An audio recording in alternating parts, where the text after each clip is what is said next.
Welcome to Rebuild a Toy.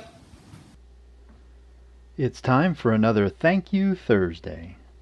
If you'd like to know more about this video series, I'll provide a link in the cards area to the first show where I go into some detail about what this series is all about. This week's thank you goes out to Jay and Ben at MatchWheels Diecast. It's a father and son team sharing their joy of collecting and racing die-cast vehicles. The three things that I particularly like about their channel is one, they don't have a dedicated space for die-cast racing, so they make use of whatever area fits whatever track they're building at the time. Most recently they've been doing a living room race track series, and so they move some furniture around and make room for the racetrack and then videotape the races. That helps to remind me that die-cast and racing die-cast, at least for me, is about spending time with my kids, and so it isn't necessary to have an elaborate setup, just a place where you can have some fun. Another thing that I like about their channel is that they include the community in their races. So for example, recently with their living room racetrack series, they've allowed the community to put their name as a driver, or I think actually it was as a pit crew for one of the cars that they were racing.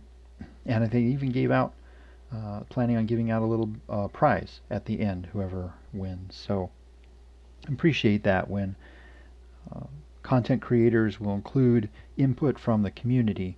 That just makes it that much more interesting to go back and watch future content. Another thing I appreciate about their channel is that they go to the trouble of fixing up older toys so that they can be enjoyed by another generation. And that really leads me into my favorite video on their site. So the favorite video is part 4 in a series where Jay is restoring a Hot Wheels tune-up tower. This is a toy that was made back in the 1970s. Now on this tune-up tower there's a battery operated treadmill that's not working. So in part 4, at the 30-second mark on the video, and I'll provide a link to the video and also to this moment in the video, at the 30-second mark he has this ingenious solution for fixing this treadmill, because of course parts simply are not available for this toy. So if you haven't done so, please go and watch that video and other content on their site as well. I think you'll enjoy it.